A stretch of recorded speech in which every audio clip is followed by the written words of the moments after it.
Singer. Hey, Michael, to hold them to 43 points in the second half, how encouraging was that defensive effort you saw? Yeah, I thought it was great. You know, you mentioned the second half. I thought the first quarter was great as well. The second quarter, obviously, was the one quarter where it wasn't quite where it needed to be. But second half was tremendous. And I really felt the key stretch was end of the third quarter, start of the fourth quarter. We went on a 20-4 run with our whole bench in the game. And I thought those guys played just terrific on both ends. To close a quarter like that and to start the fourth off like that, that was tremendous. The other really important stat, I think, is in that first half, we turned the ball over quite a bit. In that second half, we had 14 assists, only 1 turnover, which is really important against that team because when you turn the ball over, that just fuels that break.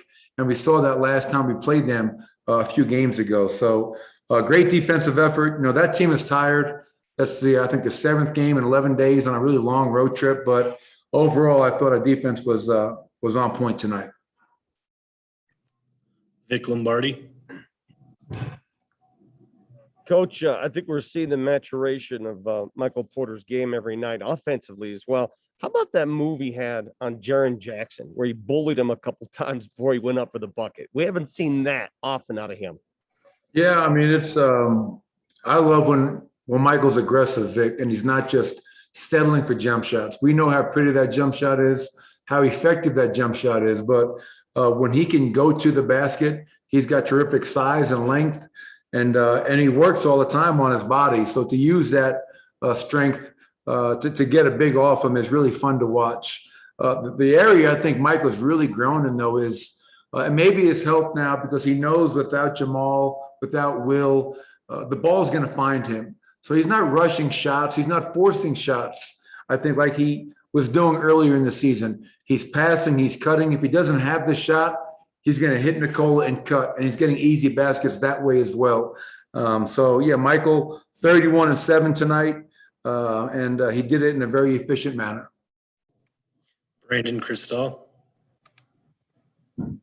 Yeah, Coach, you guys are 6-1 since you lost Jamal, and you're getting contributions from a lot of guys. You mentioned the bench. Just how nice is that everyone is kind of doing their part to step up and fill that void? Plus, obviously, with Will and Monte out too. Yeah, it's great to see, and obviously, more importantly, it's necessary. When you lose, 44 points, 11 assists, and 10 rebounds out of the Jamal Murray, Will Barton, Monte Morris group that's out, it's not on one guy. And I thought tonight was another example where you had contributions from everybody. I think almost every night what you're going to get from Nikola and Michael Porter. Now, I wasn't expecting PJ Dozier to go out and get another career high, but other guys stepped up. And we're going to need that these next 11 games. This is a collective effort. And when you have guys out, key guys out, that's what you need. You need everybody stepping up and bringing their best. Ryan Blackburn. Coach, tonight it felt like we saw a concerted effort from Michael Porter and Aaron Gordon to cut late off of passes from Nikola Jokic. How would you evaluate just how they've responded over these last few games, cutting more, and what do you think has led to that? Well, I think, we have a top 3 offense in the NBA, and we have an MVP candidate who is the best passer in the NBA. So you would be wise to pass the ball to him and cut. And if you don't get it early, finish your cut because you're going to get it late. And guys that understand that get layups. They get high percentage shots. And we as a team are at our best when the ball is moving from side to side. 2 games ago in Golden State, we were very stagnant. The ball didn't move, bodies didn't move, and we were really easy to guard. I feel these last 2 games, we're getting back to playing more our brand of basketball, which is pass, cut. And that's why I think we're a fun team to watch, because we're not a team that comes down and has isolation plays and we dribble the air out of the ball. And it's the right way to play the game. And I think when our guys really commit to it, we become a team that's really hard to guard on a consistent basis. Esteban Abed. Hi, Coach. Congrats for the win. about Faku defense, what sensation does it cause to you see him night after night increase his intensity of defense, go fighting to the to pivot and get rebounds? Yeah, it's I talked earlier, Esteban, about how every night I know what I'm going to get from Nicola and Michael. And I can say the same thing about Facundo Campazzo, because every night, he's going to go out there and leave it all out there. He doesn't pace himself. He doesn't save himself. He goes all out. And that's why I think he has the respect of his teammates, his coaches, but also players around the league, because they see how hard he plays. Never takes a possession off. He's constantly into guys. He takes that challenge. He has a lot of pride on the defensive end. The other thing that's really impressive, I think last 2 games, he has 21 assists, only 2 turnovers. So what do you want from your point guard? You want a point guard that's going to run his team, make his teammates better, and value the ball at a high level. And Faku, last 2 games, has done that extremely well, which is important. For me, I couldn't be prouder of a team and a group. I know that with all these injuries that we've had, people outside of our group have said that, well, this team is done, their season's over, they got no chance, which is understandable.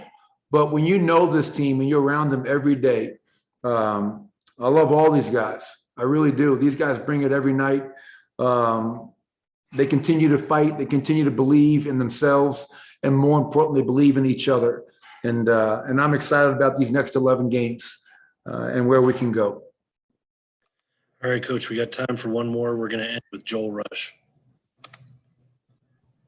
Hey, Coach. Shaq Harrison is on a 2-way contract, and he's played less than 100 minutes for you guys. But you trust him to go out there and guard Ja Morant. What does that say about him as a player? Yeah, I mean, he was a guy that I was excited to sign. I really was. I mean, having coached against him in the past, his body of work, he's a guy that's got over close to 130 NBA games in his career. And one thing I know about Shaq is that I don't know if he's going to make the corner 3 or not, but I know he's going to compete and he's going to guard. And when you have guys like Faku, Shaq, Austin, PJ going out there and fighting and competing and scrapping on the defensive end, you give yourselves a chance. So, Shaq was great tonight. I mean, I thought, he got to the basket for an N1. He had 4 rebounds and, just trying to tag team Ja Morant. Ja's a great player. And you need guys that, are willing to take on that challenge to try to guard him. And thought Faku and Shaq did a really good job of that tonight. All right, that'll do it. Thank you, Coach. Thank you.